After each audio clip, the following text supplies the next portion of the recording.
Bonsoir à toutes et à toutes et bienvenue dans cette nouvelle rencontre Un endroit où aller, où ce soir j'ai l'immense chance et bonheur de recevoir Sophie Pujas. Bonsoir Sophie. Bonsoir. Je vous reçois pour un roman qui est pas, votre roman qui est paru le 4 mars dernier aux éditions Actes Sud et qui s'appelle L'inventaire des silences. Et je vais le montrer tout de suite à l'écran parce qu'il a une superbe couverture. Comme souvent chez les éditions Actes Sud, il y a des superbes couvertures. Je ne sais pas si c'est vous qui l'avez choisi, mais en tout cas, elle est sublime. C'est vous qui l'avez Mm, choisi la couverture? J'aime beaucoup. J'avais, en fait, comme dans ce livre, il y a beaucoup d'inspiration visuelle. J'en avais envoyé quelques-unes, dont cette image, mais voilà, c'était parce que c'est une image du peintre Richter qui pourrait être dans le livre, même s'il n'y est pas directement, qui ouvre le livre par une citation, parce que le livre parle aussi beaucoup du pouvoir des images, mais je pense qu'on va. Justement, vous n'allez pas échapper à ma question. C'est-à-dire que c'est même pas une question, c'est je vais vous demander de résumer votre roman en 1 minute, si vous le voulez bien. C'est donc l'histoire de Laura, qui est archéologue, qui vient de donner naissance à une petite fille, son premier enfant, mais qui a perdu également quelques semaines auparavant son compagnon, donc le père de cette petite fille, et qui va donc se trouver dans cette situation impossible de gérer à la fois cette arrivée de la vie et cette perte qui pour elle est absurde. Euh, et pour tenter de trouver un sens, une consolation dans ce chaos du deuil, elle va se plonger dans le livre qu'écrivait son compagnon au moment de mourir. Donc Samuel, son compagnon, écrivait un livre consacré à la part de l'invisible dans les œuvres d'art. Et donc, elle va s'y réfugier, en quelque sorte. Et parce que je ne voulais pas écrire un livre triste, enfin, c'est vraiment plutôt un livre, un roman sur la façon dont on peut se trouver des formes de joie, de consolation, et où est-ce qu'on trouve refuge, en quelque sorte. Parfait. Je confirme, c'est pas du tout triste. Vous avez écrit un roman d'une grande pudeur où on a l'impression que justement le chagrin, il est dit à voix basse pour qu'il soit le plus invisible. J'allais dire invisible, mais non, mais voilà. Moi, j'ai trouvé ça vraiment. Je ne vous connaissais pas, je ne vous avais jamais lu. Et j'ai trouvé que vous aviez une écriture qui était très visuelle aussi, mais ça, je pense que c'est parce que vous êtes aussi scénariste. Moi, j'ai envie de savoir quel est le point de départ de ce roman. Est-ce que c'est une image, une émotion, une réflexion sur le deuil? C'est quoi le point de départ?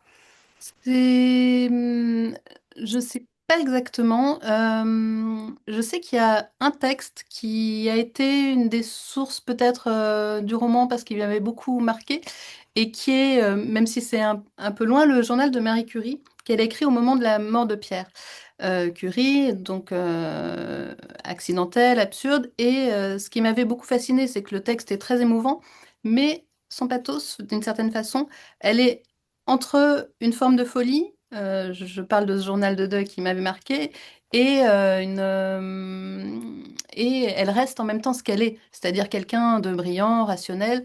Et peut-être j'ai donné quelque chose de ça à mon héroïne, qui n'est pas Marie Curie, on est toute proportion gardée, mais cette idée que euh, dans ce moment de perte, ben, on reste la personne qu'on est. Et donc, on fait avec les outils qu'on a. Euh, voilà, quelque part. Et puis, peut-être aussi que, étant quelqu'un d'assez mélancolique moi-même, quelqu'un, enfin, facilement mélancolique, en tout cas rétive à la perte, etc., l'écriture, c'est un endroit pour aller, au fond, vers les choses dont on a le plus peur. Précédemment, j'avais écrit un roman sur une mère qui disparaît et c'était le moment où j'étais enceinte de mon premier enfant. Donc, je crois que quelque part, l'écriture est un terrain d'expérimentation pour oui, explorer ce qui peut nous faire le plus peur et voir comment jouer quelque part avec ça. Dans les grandes thématiques, donc il y a forcément donc le deuil, le manque, la perte, le silence, l'absence, tout ça. Bon, est-ce que c'est une Ça fait continuité peur. d'ailleurs? Non, ça fait pas peur du tout parce que vous le traitez, je sais pas, votre écriture, on dirait que ça sublime justement ce grand trou noir qui fait peur à tout le monde. Et vous avez, il y en a eu, hein, des livres sur le deuil, des références notamment. Vous le faites différemment. Et du coup, ça apporte quelque chose de, j'allais dire gay, c'est pas spécialement gay, mais on pleure pas quand on vous lit. On se dit, oh, il y a une certaine référence. C'est un roman, ce n'est pas un récit, même si c'est à la première personne. On apprend plein de choses et on se dit, ben oui, en fait, elle a raison de le faire comme ça. Donc du coup, non, non, il faut pas avoir peur d'aller acheter le roman de Sophie Pujas. Non, non, il faut y aller dès ce soir, hein, je vous le conseille. Moi, je voudrais revenir donc justement sur le thème qui traverse votre roman, c'est que le roman explore ce qui reste quand tout semble s'être ben, éteint ou passé sous silence. Mais selon vous, est-ce que le silence est une fin ou au contraire une autre manière de, comment dirais-je, de continuer à dialoguer avec ceux qui sont plus là? Je pense pas que le silence est quelque chose dont on doit nécessairement avoir peur. Au contraire, je pense que d'ailleurs que même dans un dialogue avec des vivants, ces dialogues sont tissés de silence. Ça peut être assez beau à écouter un silence. Euh, J'aime bien, par exemple, dans les concerts, les silences qui précèdent le moment où l'artiste va chanter. Dans certaines interviews, on peut entendre aussi le tempo du silence des gens. C'est quelqu'un qui fait partie, c'est quelque chose qui fait vraiment partie de la voix. Et je parle beaucoup d'œuvres d'art dans le livre et je pense que certaines œuvres d'art ont une qualité particulièrement silencieuse. Je pense que certaines natures mortes, un Morandi par exemple, c'est quelque chose qui a une qualité de silence extraordinaire et par laquelle on est happé. Donc oui, Ouais, j'avais mais les envie de silences font parler de peur, ça hein. et Souvent, voilà. souvent, quand on dit rien, ça fait plus peur que quand on parle. C'est étonnant quand même. Oui. Moi, j'ai beaucoup aimé aussi votre première phrase, qu'on retient quand même. Où vous dites que le hasard est un dieu comme un autre. Ça, c'est une première phrase qu'on retient quand même. Ça, je trouvais que l'amorce, j'ai dit, tiens, mais de quoi va-t-elle nous parler en fait? Et après, quand ça déroule, alors moi aussi j'ai lu avec beaucoup d'attention. J'imagine que c'est pas par hasard si Laura, elle est archéologue, que son mari était critique d'art. Pourquoi avoir choisi, bon, moi je crois avoir compris, mais pourquoi avoir choisi ces métiers précisément? Mais ça m'intéresserait d'avoir votre avis. Alors lui, c'est parce que j'avais vraiment envie de ce livre dans le livre qu'il écrit. Et donc il est critique d'art et il se consacre donc à cet essai dont on a des fragments dans le roman. Un essai qu'il aurait peut-être d'ailleurs jamais terminé puisque le sujet est par nature infini sur la part d'invisible dans les œuvres d'art. Et leur histoire commence parce qu'il va l'interviewer pour lui faire parler d'art pariétal, puisqu'elle est archéologue et elle connaît ce domaine, elle est préhistorienne. Et bien sûr, ça m'intéressait qu'elle soit ça, parce que bon, l'art pariétal est quelque chose qui est absolument fascinant, notamment parce que on a des œuvres absolument sublimes, mais on est quand même forcé de les interpréter, puisque le monde dont elles sont issues est perdu pour nous, la façon de penser précise. Bien sûr, des gens travaillent là-dessus et ont des hypothèses, mais ça reste quelque chose d'invisible, ce monde mental qui est perdu pour nous, qu'on essaie de reconstituer de diverses façons. Et évidemment, elle est en rapport avec le passé, et ça m'intéressait beaucoup aussi. Oui, elle fouille en fait. Elle fouille, Qui est son métier, elle puisqu'un fouille. archéologue, par excellence, il fouille un peu quoi. Elle Il y a aussi fouille, un elle est autre personnage. méthodique et voilà. Et donc elle va essayer de faire avec ses outils à elle. Il y a aussi Ariane, la belle-mère de Laura. Alors elle, je trouvais que vous étiez particulièrement en classe avec la belle-mère. En général, la belle-mère, on la charge à mort. Et là, j'ai trouvé qu'il y avait une certaine esthétique. On la visualise très bien. Et on a l'impression qu'elles marchent chacune sur des œufs, mais que finalement, il y en a une qui va tirer l'autre. C'est pas celle à qui on s'attend le plus, en fait, qui va motiver l'autre. Mais moi, j'aime bien les belles-mères et puis je crois qu'il faut arrêter avec les histoires de rivalité féminine. Donc Mais ça, voilà. c'est les auteurs, hein. Les auteurs, ils matraquent Bien les sûr, bien belles-mères, sûr. hein. Et donc oui, je voulais que ce soit un personnage un peu lumineux et qui vive son deuil encore d'une autre façon, parce que là encore, on fait avec ce qu'on est et chacun peut le vivre différemment. Elle est plus dans l'action, alors que Laura, donc Monorine, se terre un peu et dans le déni parfois de ces gestes, ces formalités qu'il faut accomplir quand on entre dans un deuil et qui sont assez glaçantes et terribles et voilà, dans cette gestion concrète des fantômes. Et donc oui, je voulais que le lien entre elles soit doux et voilà. Très respectueux aussi, hein. Il y a aussi un autre personnage, c'est forcément le livre inachevé, qui devient Ouais. un rendez-vous pour Laura, un rendez-vous indispensable en fait. Pourquoi avoir choisi justement le livre dans le livre? J'aime ça, ça m'amusait. Enfin, j'aime bien que les livres aient plusieurs portes d'entrée. J'aime bien les livres qui jouent un peu avec la forme. J'aime bien les fragments. Enfin, voilà, un livre comme Marel de Cortázar est un livre important pour moi. J'aime beaucoup un livre de Johnson, B.S. Johnson, un auteur anglais qui s'appelle Les Malchanceux, qui est un livre composé de feuilles volantes et qu'on peut lire un peu dans l'ordre qu'on veut. Et voilà, en fait, j'aime bien les formes, les moments où la forme brève rencontre une forme, une architecture plus globale. Et j'ai essayé de faire ça. Je crois que c'était aussi pour moi une façon de jouer un peu avec la forme et donc de déjouer la gravité du deuil. Je voulais qu'il y ait quelque chose de ludique. J'aime bien qu'il y ait toujours un peu quelque chose de ludique dans un livre, dans un dispositif. Et voilà, je trouvais qu'en parlant de deuil, c'était intéressant de bifurquer, de prendre des chemins de traverse et de ne pas être en, en permanence dans la gravité d'un journal de deuil. Parce que le rapport aux œuvres d'art, qui est celui de Samuel et qui, je crois, est le mien, est quelque chose de joyeux. Mm. Je trouve beaucoup de joie dans la fréquentation des œuvres d'art et c'est de ça aussi que je voulais parler. Est-ce que vous avez trouvé la réponse à la question que vous posez en début de votre roman, où vous vous posez la question, qu'est-ce que ça veut dire perdre quelqu'un? Non, je ne suis pas sûre qu'il y ait une réponse à cette question. Ou alors, Parce que elle les est... auteurs ne répondent jamais ou ne savent pas quoi répondre aux questions qu'ils posent dans leur livre. Ils doivent se dire, le lecteur va mieux répondre que moi. Mais c'est vrai que c'est une question qu'on se pose souvent. Qu'est-ce que c'est que perdre quelqu'un? Bah, je trouve que c'est intéressant de mettre le lecteur dans une position active. C'est aussi ce que j'essaye de raconter dans le rapport aux images. Je trouve que c'est bien qu'on ne soit pas dans une passivité face aux images, ce qui peut être une tentation à une époque où on est matraqué d'images, de prendre le temps de les regarder, de les interroger, y compris pour se poser des questions dont on n'a pas la réponse. Parce que qu'est-ce que ça veut dire de perdre quelqu'un? Je crois que cette réponse, elle est personnel non seulement à chacun, mais à chaque perte. Donc je serais bien en peine Moi, j'ai envie de dire que de c'est un peu donner des réponses ambigu. universelles. Moi, j'ai envie de dire que c'est un peu ambigu parce que souvent, on n'ose pas dire il est mort. On dit il est parti. Qu'est-ce que c'est que perdre quelqu'un? On s'est dit on l'a perdu, on le voit plus de vue. C'est assez. Je trouve qu'il y a quand même. Alors, je sais pas, je sais que la mort est un sujet tabou en France et un peu ailleurs, mais c'est vrai que c'est parfois ambigu.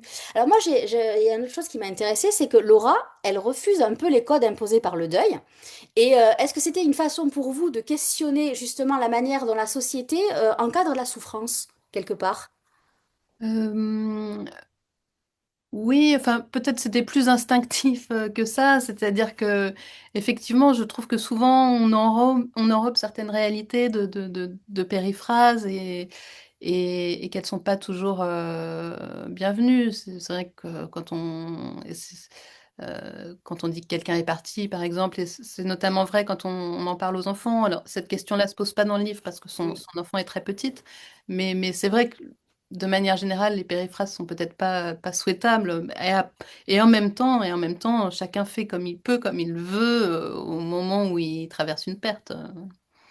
Et ça aussi, c'était voulu que une fois qu'elle est accouchée, Laura, Samuel meurt? Ou c'était impératif pour vous dans la construction du roman ou ça aurait pu, l'enfant aurait pu avoir 3 ans, 4 ans et ça se passe pareil ou pas du tout? Je voulais, mais là encore, c'est un peu instinctif, hein, que les deux choses se télescopent, qu'elles se télescopent vraiment. C'est-à-dire, il Quelqu'un meurt, part et quelqu'un arrive en fait, oui, c'est ça. voilà, il meurt juste avant, et du coup, elle doit affronter les deux choses de front, sachant que l'arrivée d'un enfant est déjà un bouleversement assez sauvage. Donc voilà, je me demandais ce qu'un personnage pouvait faire avec ça, si les deux choses se passaient en même temps. Ça vous a posé un problème, ça, dans l'écriture ou pas? Euh, Est-ce qu'il y a des choses qui vous imaginiez et que finalement, ben, Samuel vous a un peu embêté parce que même s'il est mort, il vous embête parce qu'il faut, voilà. Est-ce qu'il y a un des personnages qui vous a posé des problèmes ou qui vous a amené là où vous ne vouliez pas aller? Là où je voulais pas aller, je crois pas, parce que j'aime bien être surprise par mes personnages. Et, et après, non, je crois qu'ils ont fait leur chemin. Je voulais en tout cas que Samuel reste dans le texte. C'était une des grandes questions que je me posais. Est-ce qu'il allait être suffisamment présent, vivant, j'ai envie de dire. Enfin, puisque ce que je voulais raconter aussi, c'était quand même une histoire d'amour. Et donc, il fallait qu'il existe. D'une- Oui, c'est vrai qu'il y a C'était une un de grosse. mes, c'était un de mes problèmes. Voilà. Mais ça transpire parce qu'il y a toute la mélancolie qui revient et on sent bien qu'il y avait derrière, il y avait une grosse histoire d'amour. Ça, n'en doutez pas, hein, parce que vraiment, vos mots font qu'on le comprend, qu'on le comprend très bien. Est-ce que vous pensez que le lien entre Laura et sa fille, qui est quand même aussi très silencieux, c'est une autre forme de silence, c'est aussi une autre forme de dialogue que vous avez inséré dans les dialogues qu'il y a avec la belle-mère ou pas? Bien sûr, je pense qu'un un nouveau-né est quelqu'un d'extrêmement présent, quelqu'un qui a une personnalité immédiatement. Et donc, oui, oui, je pense qu'elles sont en dialogue. Et je pense que c'est aussi une source de joie pour Laura, même avec toutes les difficultés qu'il y a à s'occuper d'un nourrisson et à s'en occuper seule. En fait, elle vit cette joie de manière très forte et avec la dose de culpabilité qui va avec, parce que J'allais dire la voilà, culpabilité. il manque la personne qui devrait être là en même temps. Ça, la culpabilité, c'est le thème en filigrane, j'ai envie de dire. Parce que ça aussi, et notamment à la fin, mais ça on peut pas en parler, je me suis dit, ah, elle est trop forte en fait. Parce que moi, je n'imaginais pas, on va pas en parler, mais j'imaginais pas qu'il était mort comme ça en fait. Et là, on prend aussi, il y a un effet de surprise à la fin quand on s'est dit, ah oui, alors en fait, ah la vache, la pauvre. Il y a, tout ça, c'est, excusez-moi hein, de réagir, on ne dira pas quoi. Si vous voulez le savoir et réagir comme moi, vous savez ce qu'il vous reste à faire. Mais ça, j'ai trouvé ça particulièrement réussi parce qu'on se dit, bon ben voilà, elle a perdu son mari, elle a déroulé. Et à la fin, on a quand même un petit switch où on est surpris, on s'y attend pas. Donc bravo. Tant mieux. J'ai envie de- Ouais, bravo. Après, j'ai une question qui va peut-être vous faire sourire, mais est-ce que vous pensez aussi je crois que c'est Samuel qui le dit, que le bordel, la marque des esprits créatifs. Oui, enfin, il dit ça, elle dit qu'elle est un peu de mauvaise foi parce que son bureau est dans un désordre total. Et oui, j'aime bien penser la même chose puisque j'ai les mêmes travers, c'est-à-dire que Ça fait rire, effectivement, moi aussi. voilà, chez Vous moi avez mis des piles de combien de temps? livres, des brouillons de projets possibles en cours. Voilà. Et je crois que le livre le reflète un petit peu, c'est-à-dire qu'il est. Ah, J'ai il n'est essayé pas de le brouillon du construire. tout. Non, je l'ai construit, mais en revanche, il y a une sorte de reflet de mon désordre intérieur dans la mesure où il y a beaucoup de choses très diverses que j'aime et qui me nourrissent et que j'ai essayé de faire rentrer dans ce livre. Et du coup, il y a à la fois Ernest Pigno-Ernest, Miyazaki et Il y a Bacon aussi, il y a Francis Bacon. Francis Bacon, Il y a Romain Gary aussi au début. Romain Gary, qui est C'est quelqu'un un de que vos j'aime. auteurs privilégiés, Romain Gary? Oui, oui, j'aime beaucoup Romain Gary. Euh, Probablement parce que le désordre intérieur est grand là aussi. Euh, euh, Parce que, enfin voilà, c'est quelqu'un qui a beaucoup de lecteurs, donc j'ai peur de dire des platitudes, mais il a un rapport à la langue qui est extraordinaire, il a une capacité à se réinventer qui est extraordinaire, il a une capacité à ne pas être là où on l'attend qui est fabuleuse, et voilà, je trouve que dans une époque où on a du mal à ne pas avoir des pensées univoques, ça reste quelqu'un d'assez fascinant, avec beaucoup de zones. Enfin, voilà. Et j'aime beaucoup ces livres. Tant qu'on est dans la littérature, qu'est-ce qui vous a poussé à écrire ou qui vous a poussé à écrire? Les livres, je- et donc je pense mes lectures d'enfance. D'ailleurs, Romain Gary a pas dû venir très, très tard dans cette histoire, parce que j'en ai lu assez tôt, mais oui, je pense que très bêtement, comme beaucoup d'écrivains, je me suis plongée très tôt dans les livres. j'ai commencé à écrire quand j'avais moins de 10 ans des premiers chapitres de trucs. Vous les Et avez j'ai encore? arrêté. Vous les avez, ces débuts de chapitre ou pas? Probablement pas. Dommage. Parce qu'il y a plein d'auteurs qui nous disent ça, puis après, quand je les ai en rencontre, et puis ils se disent, oh, tiens, je vais aller quand même rechercher dans les cartons, puis ils m'envoient un petit mail en me disant, je suis allée chercher, en fait, j'ai retrouvé mon premier truc, et c'est très, très drôle à lire. Donc, oui, donc, mais ils étaient jeunes, hein, ils devaient avoir 10 12 ans, quoi, quand ils avaient écrit, donc, mais ils les ont conservés. Donc, c'est pour ça que je vous pose la question. Alors, vous êtes scénariste aussi. Quelle est la différence quand on écrit? Bon, il y a pas on connaît la différence, mais est-ce que ça a été c'est plus facile pour vous d'écrire des romans ou plus facile d'écrire des scénarios? Alors, j'écris des romans depuis plus longtemps. Le scénario, c'est plus récent. Et j'ai éprouvé le besoin de faire une formation pour Ah, quand passer. même. Ouais, ouais, c'est pas pareil. J'ai fait l'atelier scénario de la Fémis, qui était une formation qui m'a beaucoup plu, justement parce que j'ai éprouvé le besoin de raisonner différemment. Je Vous êtes la première à n'est dire pas ça. dans la même logique. Euh, Parce que, après, ça dépend un peu du type de roman qu'on écrit. C'est-à-dire que je pense que si on est Stephen King, on a déjà tous les outils du scénario. Comme Ou j'écris pas. des romans peut-être un peu moins narratifs, un peu plus fragmentaires et qui le restent, hein, du coup, j'ai écrit ce roman-là après avoir commencé à devenir scénariste et ça n'a pas changé ma façon d'écrire des romans. Mais oui, j'ai l'impression que ce sont deux approches différentes. Et après, je sais même pas. Enfin, je dis ça de manière très générale, mais chaque projet est différent, chaque film est différent, chaque roman est différent. Et il y a des outils qui se rencontrent plus ou moins selon les moments, les projets. Voilà. Ouais, donc vous faites J'aime vraiment bien une avoir une boîte à différence. outils large. Voilà, c'est plutôt ça. En fait, Et ce qui et là, m'amuse, c'est de changer d'univers et de moyens d'écriture. et justement, est-ce que quand vous écrivez en tant que romancière, là, on va dire, et pas scénariste, vous vous dites, ah ben ça, je ne pourrais pas l'écrire si j'écrivais un scénario. Est-ce que votre cerveau arrive à faire ou non? Pas du tout.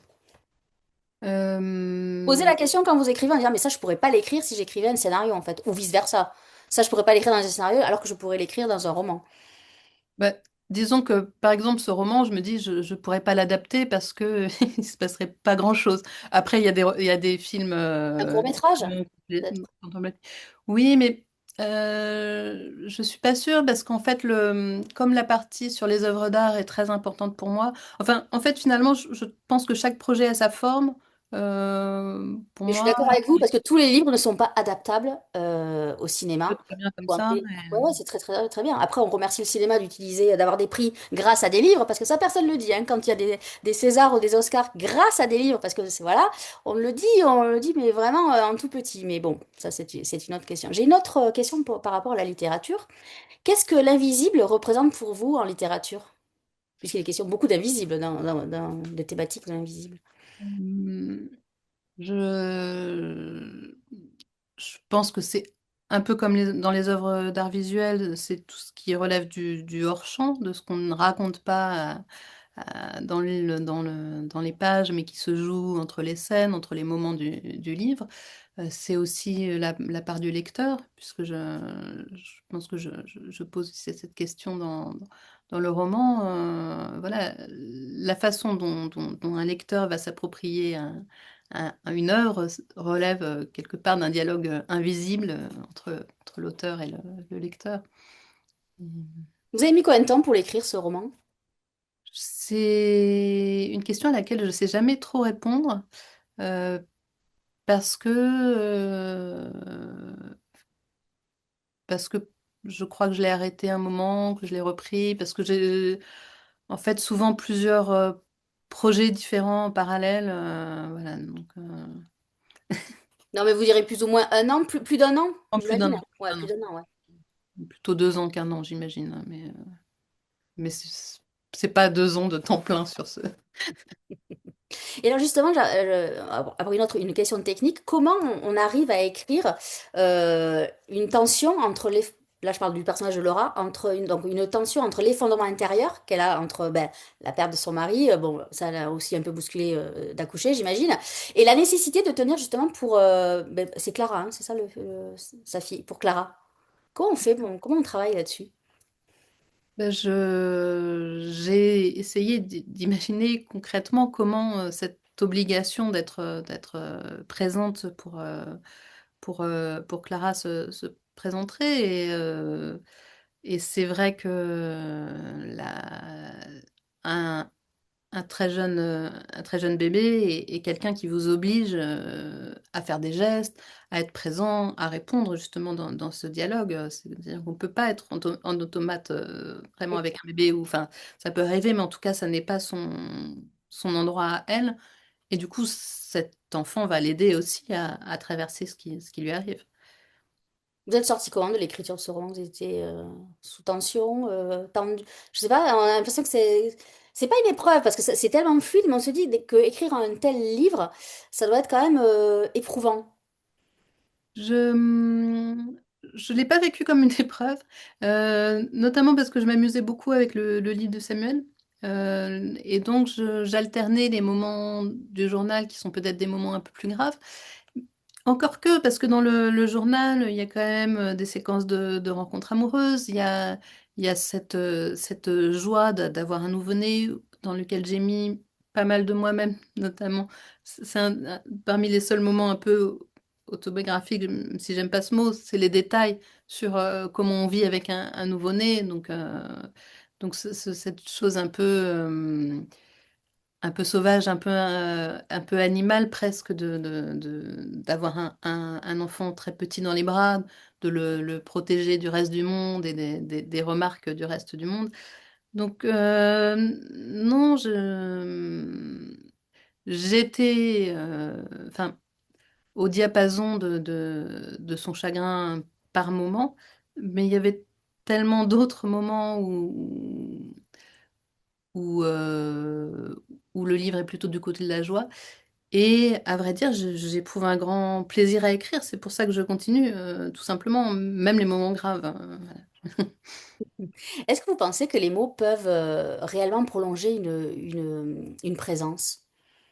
Euh, Ce que je Ou une pense en tout absence? cas, et je pense que c'est aussi une des sources du livre probablement, c'est que quand on aime les livres, on est toujours en dialogue avec des fantômes. Quand on aime les œuvres d'art, voilà. Euh, En étant devant une œuvre du Fra Angelico, qui est une des œuvres dont je parle, j'ai vraiment la sensation d'une présence, parce que le geste et la trace du geste est une présence. Euh, je suis en dialogue avec Romain Gary ou avec Pizarnik, dont le journal est un livre de chevet. Et, et voilà, donc oui, quand même, les mots peuvent prolonger une présence. Après, c'est d'un ordre tout à fait différent. Mais ça existe, oui. Vous évoquez aussi la puissance des mots, puisqu'à un moment donné, Laura dit que son absence, ou je sais plus comment, je crois que c'est la disparition, la redéfinit et elle réécrit ce qu'elle est. Oui, bien sûr.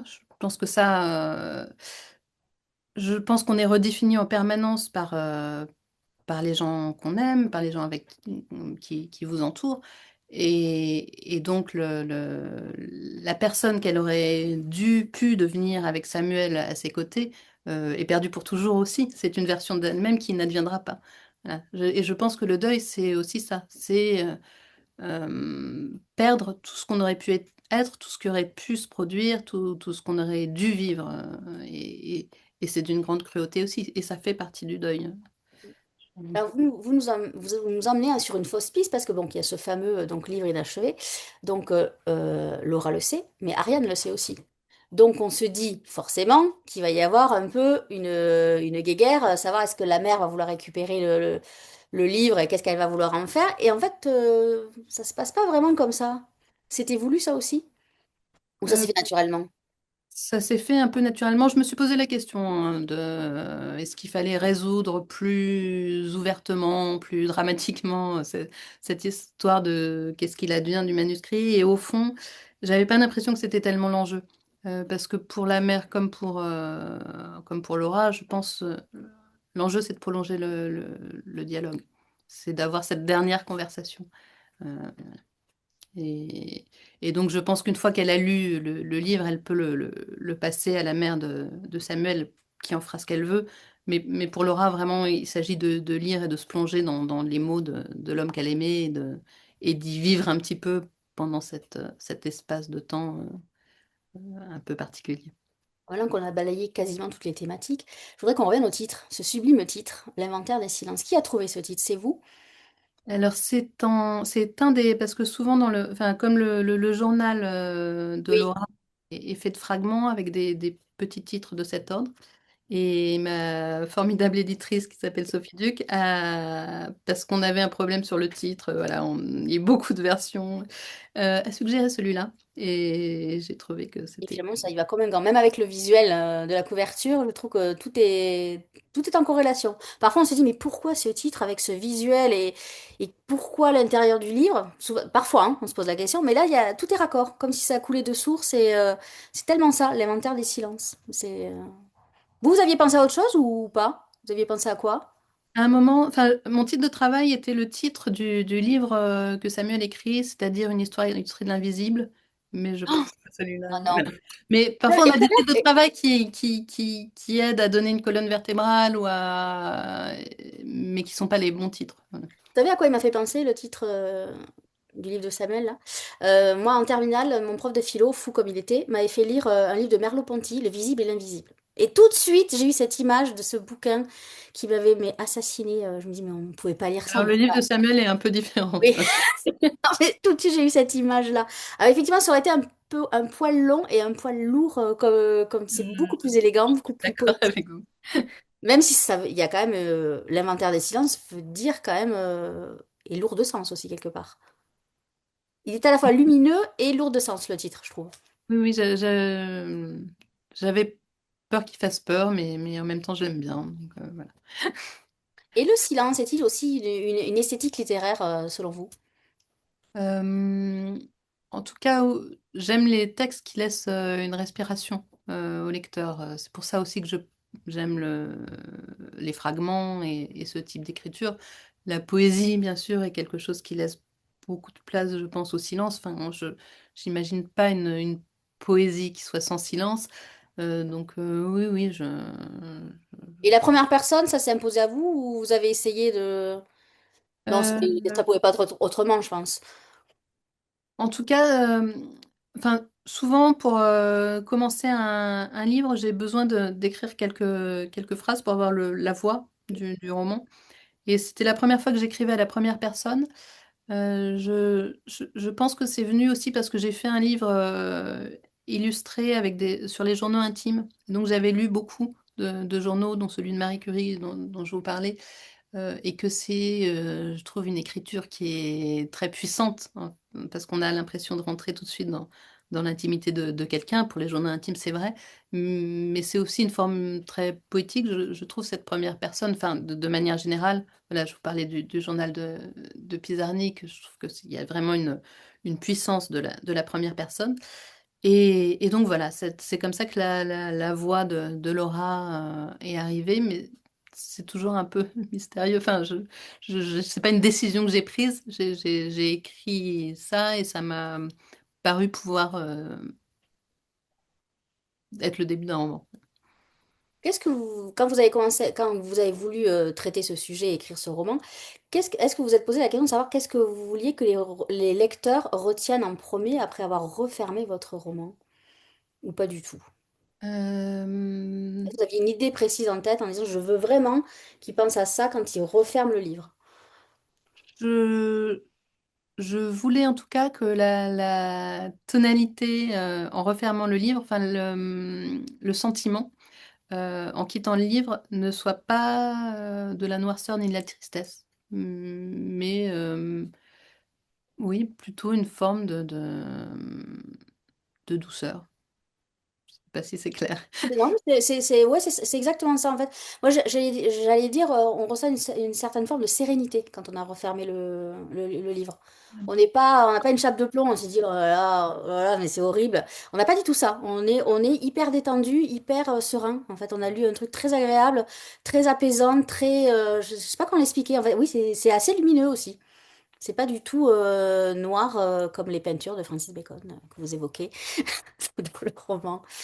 Donc c'était ça que vous vouliez exactement. Donc c'est Oui, réussi. c'est l'idée que la présence des fantômes soit pas forcément un fardeau, mais aussi une compagnie. Ouais.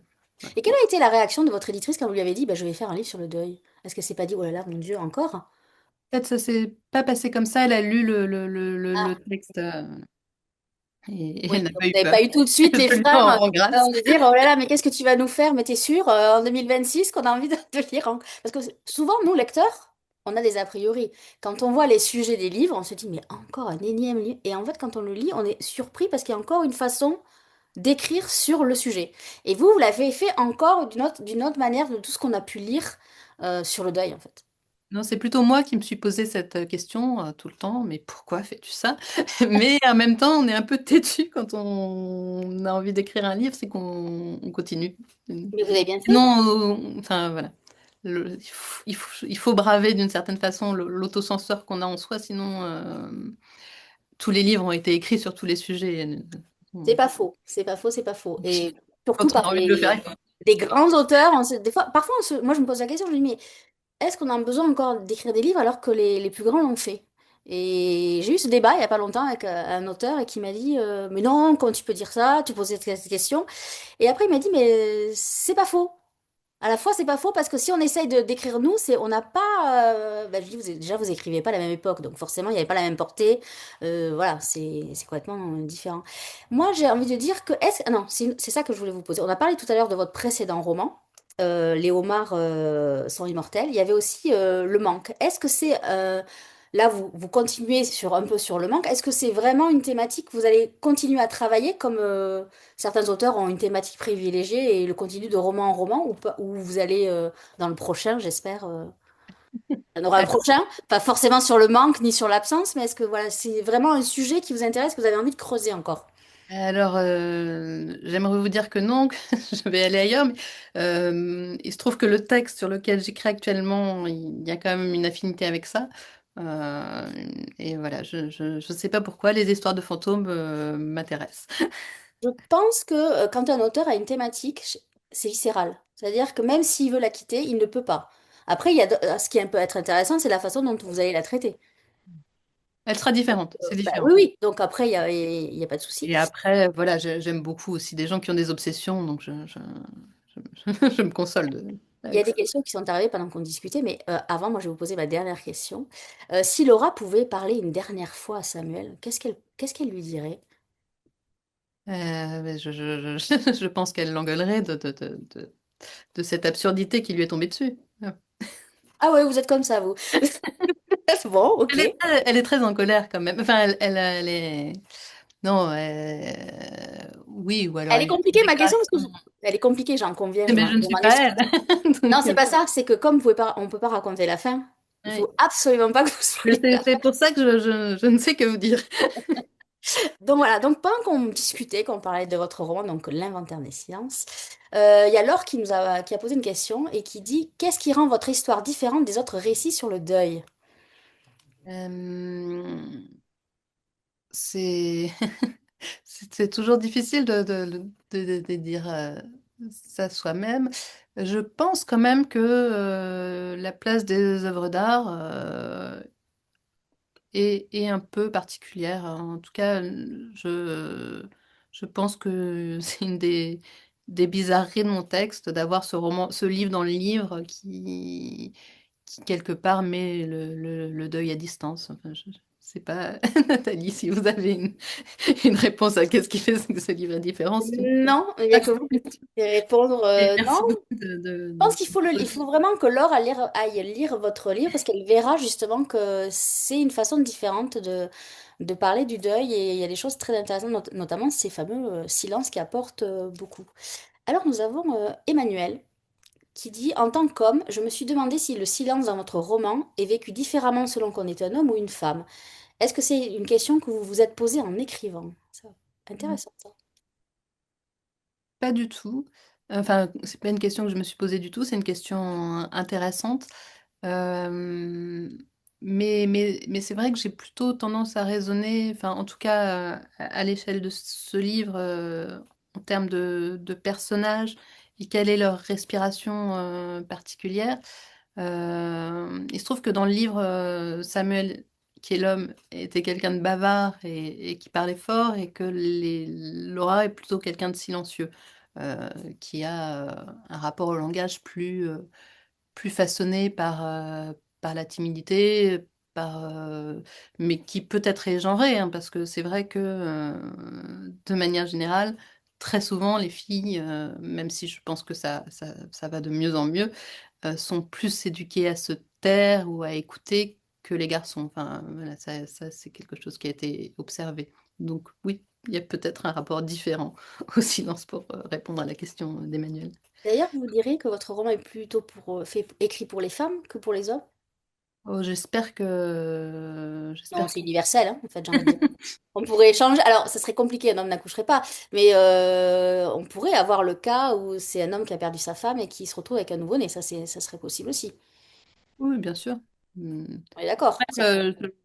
Quand même, le personnage masculin a autant de temps de parole que le personnage féminin dans cette histoire, puisque Mm. le livre, qui est celui de Samuel, prend, je pense, à peu près la moitié du livre. Enfin, je n'ai pas fait de calcul, mais il est présent, et Oui, il est très présent, en fait. lui aussi parle par moment à la première personne, parce que lui aussi a un rapport, enfin, à à l'absence, voilà, c'est un fils d'émigrés chiliens, et il a grandi avec beaucoup d'interrogations sur ce pays fantôme aussi. Enfin, c'est un des fils du livre, et un des fils qui font que Samuel a aussi sa propre voix et ses propres questions. Alors, il y a Marine qui réagit, elle dit Sophie Pujas a beaucoup parlé d'art. Est-ce qu'un jour elle écrira un livre sur une biographie romancée sur un artiste? Alors, je l'ai fait une fois sur le peintre Zoran Muzic, qui est un peintre qui a beaucoup vécu à Venise, qui est un rescapé de Dachau. Non, je ris pas parce que ça me fait rire, mais parce que j'ai dit qu'on n'allait pas être sinistre, et que là, j'ai des craintes à nouveau. Et qui est souvent cité pour ça, parce qu'il en a ramené enfin, il a dessiné sur place, ce qui était évidemment un acte très très particulier, mais qui m'avait intéressée aussi pour la présence des fantômes dans son œuvre, parce qu'outre cette série directement inspirée du camp, il a beaucoup peint de portraits qui sont particulièrement hantés, et par lesquels on est très saisi, même si on ne connaît pas cette histoire. Mais bien sûr, quand on connaît son histoire, on peut raccorder les fils. Samuel aurait très bien pu faire un paragraphe sur lui. D'ailleurs, il le cite au détour d'une note. Mais voilà, je voulais pas faire de redite. Donc c'est un peintre dont je ne parle pas dans le texte de Samuel, mais qui a un rapport immense à l'invisible. Mais alors, sans faire une biographie, est-ce que vous écrirez un jour un roman sur l'art avec ça vous Euh, intéresse pas en fait? Vous préférez le citer ou l'incorporer, mais pas faire d'un sujet principal sur l'art? je ne sais pas encore. Enfin, j'aimerais bien. Oui, vous n'êtes pas fermé, quoi. C'est C'est pas pas. le sujet de mon chantier en cours, mais je sais que l'art est tellement présent Oui. dans mon quotidien, enfin, dans ma façon de vivre le monde, que très probablement ça reviendra d'une façon ou d'une autre. Voilà. Alors, Émilie, elle voudrait savoir ce qui vous a le plus ému quand vous avez écrit cette histoire. Eh bien, peut-être décrire les moments sur la maternité, quelque part, parce que c'était peut-être les endroits où j'étais le plus près de moi. J'ai deux petits garçons, j'ai pas une petite fille, voilà, je voulais m'éloigner. Mm. Mais je garde un souvenir très ému de ces premiers moments. Voilà, je pense que Et c'est elle rajoute, est-ce que vous êtes interdit des choses? Je me suis sans doute interdit d'aller trop loin dans le... Enfin, je me suis interdit le pathos, en tout cas j'ai essayé.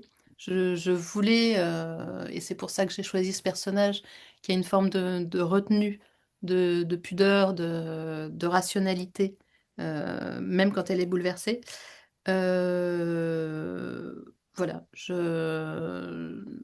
j'avais pas envie d'être dans quelque chose de tire-larme. Je voulais quelque chose de plus retenu.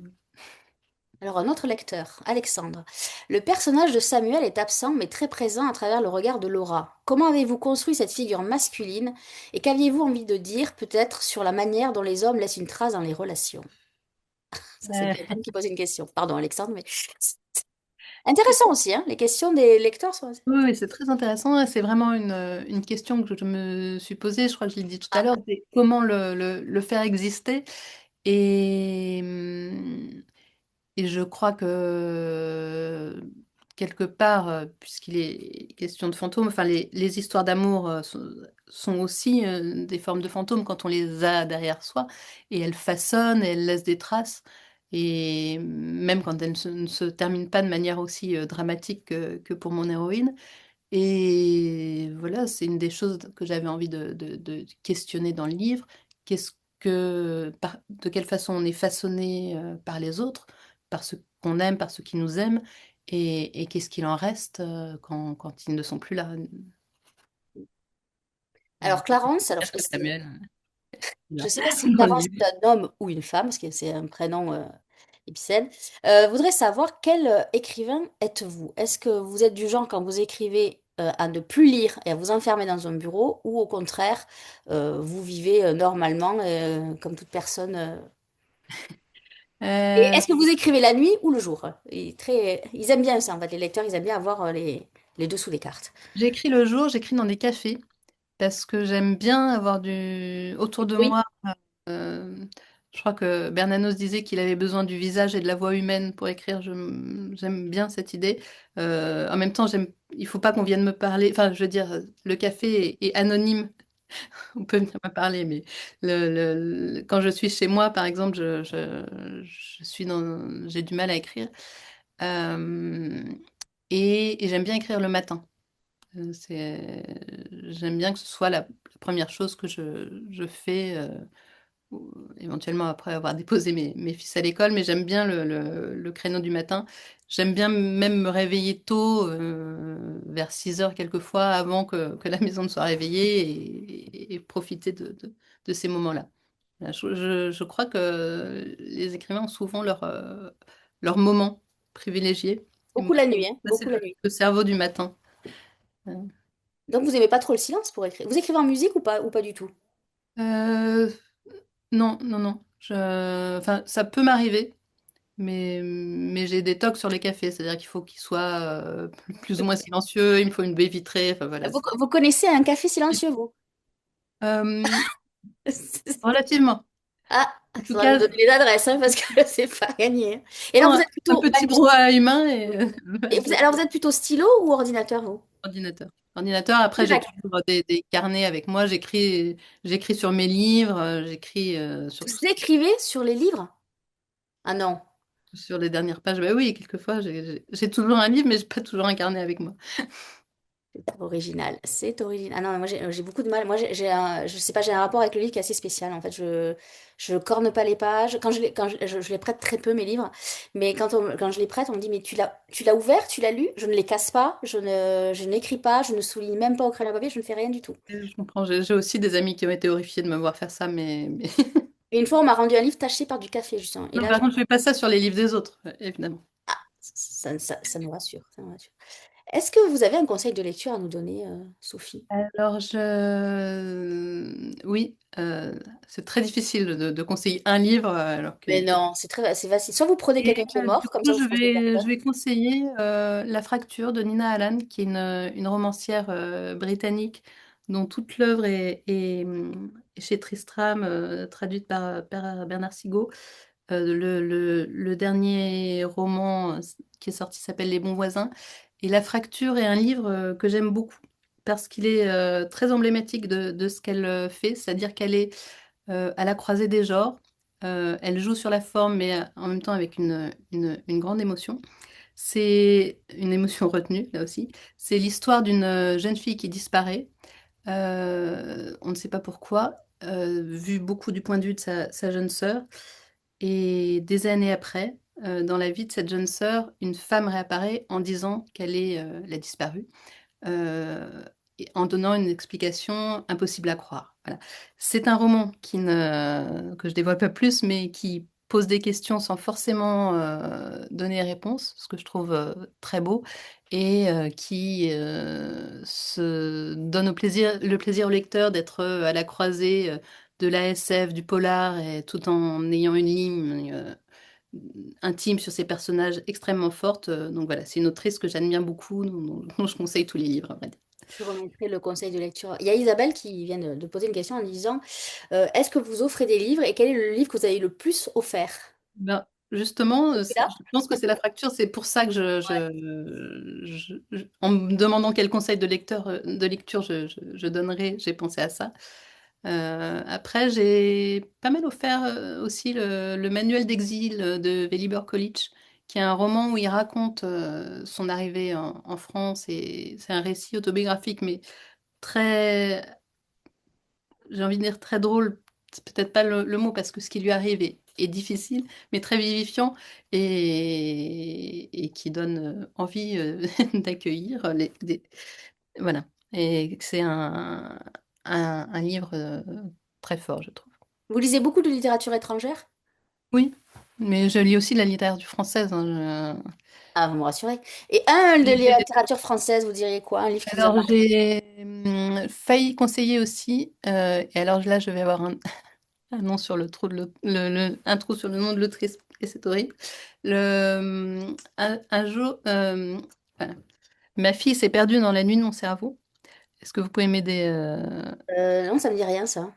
qui est Ma paru fille aux s'est éditions perdue. Verticales, mais et qui, vous allez me dire, c'est encore une histoire de disparition. J'ai des Ah oui, c'est des vraiment une obsessions. obsession. Voilà. Euh, sur une jeune femme dont la petite fille s'éclipse, enfin disparaît brièvement, et quand elle revient, elle ne la reconnaît plus. Sa mère ne la reconnaît plus, et c'est tout un roman Je qui serais, parce explore. que je Et- vois pas. donc je vais essayer de retrouver le titre. J'ai honte, j'aurais pas dû me lancer dans un conseil.